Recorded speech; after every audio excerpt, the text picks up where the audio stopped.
The other day I was in Nakanoshima, Osaka, Japan, looking at the Christmas lights, and I thought this would be a great location to test out the low light capabilities of the A6700.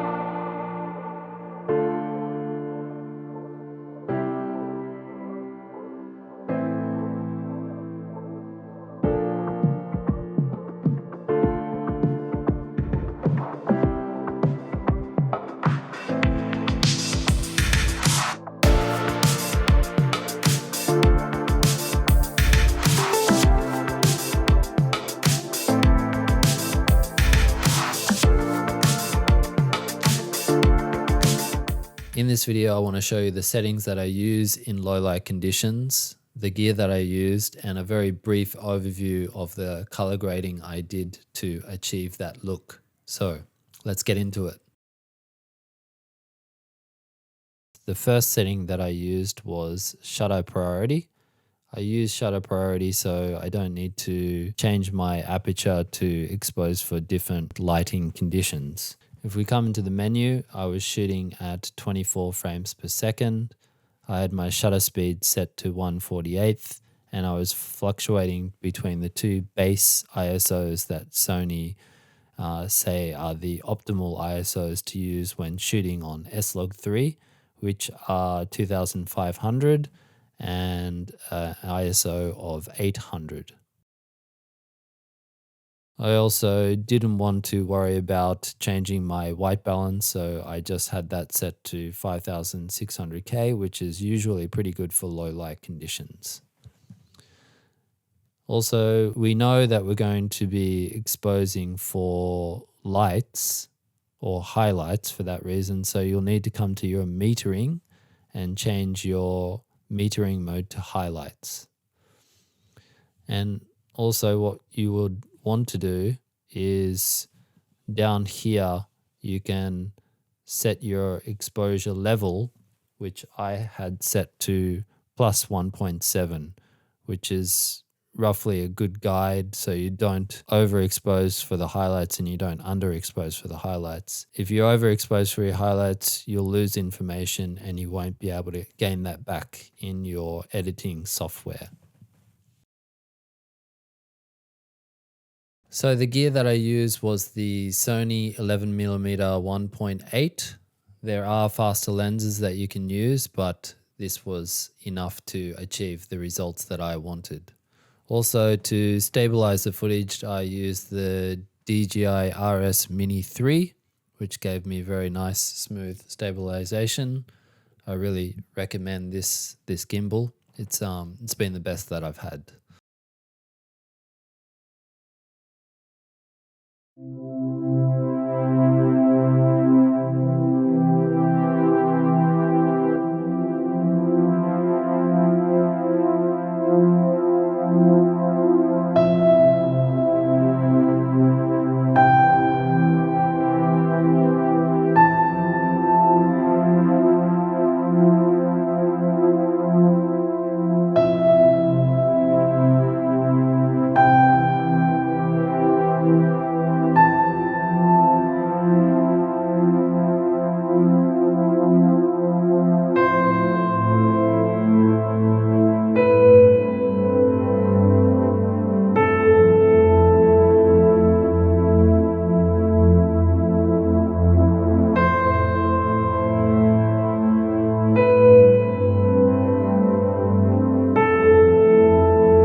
Color grading. So I just wanted to show you briefly how I color graded my footage. I'm not a colorist, and there's plenty of other tutorials that will teach you more specifically how to color grade for low light footage, but I just wanted to show you my basic workflow. So assuming that you've already used DaVinci Resolve, I'm not going to explain any of the shortkeys, so you can just follow along. So usually I just work with 3 nodes. And the first node I usually like to play with the contrast. And the second node I usually set as my CST, which is the color space transform. And the third node I usually use Dehancer Pro, which is a third-party plugin that you have to pay for separately. Firstly, let's come to the contrast node here. And I usually come down to the curve scopes here, and where these 3 buttons here, if you select editable splines, then we can play with the highlights. The highlights are on the right. So I usually like to bring those down and drag the highlights up a little bit here.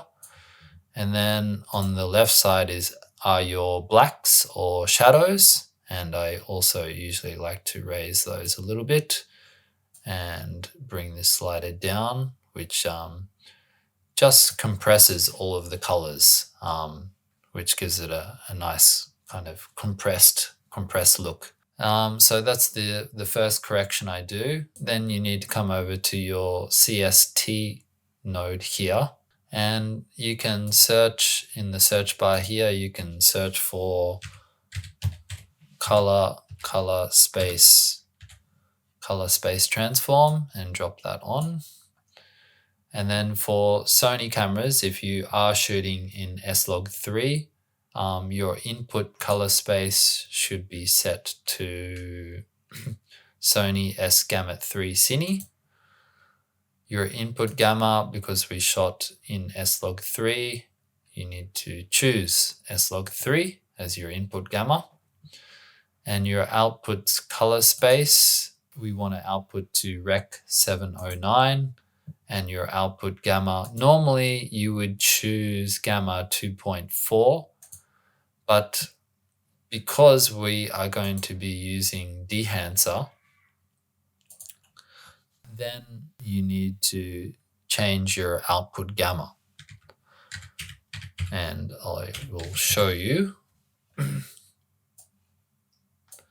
So if you apply Dehancer to the last node here, and for your source, if you come down to Cineon Film Log, and then you need to go back to your CST node and change your output gamma to Cineon Film Log. Now, it's quite dark here at the moment, but if we go down to film, and if you disable film, you'll see everything brightens up a little bit more. And the first part I like to change is in the print category here. And for lights, I usually like to choose the Kodak Enduro Glossy Paper. And you, depending on what look you're going for, you can play around with the contrast here. So if I move that up a little bit, that's about good there. If you want to make it a little bit brighter, you can play around with the exposure. But the more you drag the exposure up, the more noise you'll see creeping back into your footage. Or another way is to come back to the contrast node, and you can play around with your gamma. If you're feeling like it's a little bit too dark, you can play around with these parameters here. You can brighten it slightly like that, like so. You can play around with lift things up like that. make it slightly brighter. And I think that's looking pretty good for me. And if you look over here in the scopes, all of the colors are fairly even. So I'm liking how that is looking right now. And if you do have Dehancer, there's plenty of other settings in here that you can refine the way your footage looks. Oh, and yes, when you apply Dehancer, it automatically enables film grain. So in this situation here, I don't want to have any more film grain. So I'm going to disable that. So yeah, that's basically how I color grade my footage. I hope this tutorial was informative in some way. If you liked it, please hit the like and subscribe button, and I'll see you in the next video.